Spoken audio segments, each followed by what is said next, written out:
Over the last year, tens of thousands of computers have been affected with a recent wave of cyber attacks, which use ransomware to extort individuals and businesses to pay and to get their information from these individuals.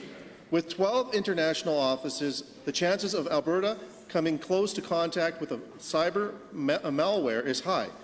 The risks of infection for both home, abroad are a reality. Just last weekend, this attack had just happened in Saskatchewan.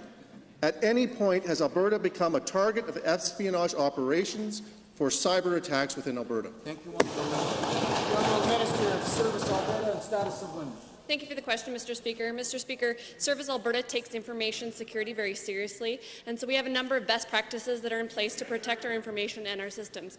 Mr. Speaker, I can tell you that certainly we know this worldwide, that hackers do target governments, and that's why it's important to be vigilant. And so we are very vigilant, Mr. Speaker, and I'm very happy to report to this House and to the member opposite that ransomware has never affected the government in such that we've ever paid a ransom. And so our security systems and vaccinations, as it were, from these viruses are very much in place and are very top of the line. We are not exposed in the way that Saskatchewan was, and I'm proud of our system.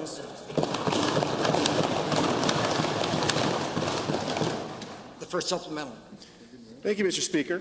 Given in 2016, the University of Calgary's computer system was cyber-attacked by ransomware, and $20,000 ransom was paid to cyber terrorists. To the Minister of Service Alberta, within the last year, has the government paid any other ransoms for Government of Alberta departments, agencies, boards and commissions since the University of Calgary's cyber attack, and are they recorded in the Blue Book? The Honourable Minister. Thank you again for the question, Mr. Speaker. Mr. Speaker, Service Alberta is responsible for the Government of Alberta Ministries devices, so I can certainly speak to that, Mr. Speaker, and we do update our antivirus protection software very rigorously. We also have a rigorous and robust backup and restoration process, and so I can certainly tell the member opposite that our efforts are definitely working. Of a total of 860 million emails which we received last year, 93.4% of those were blocked due to detected malicious intent. So we certainly have good systems in place, Mr. Speaker. With respect to ABCs, it's a different... Second supplemental. Thank you, Mr. Speaker.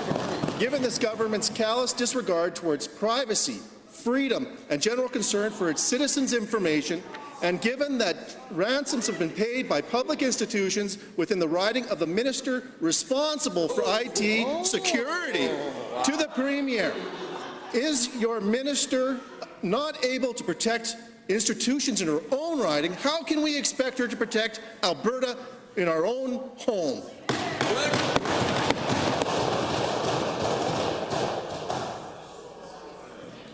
The Honourable Minister.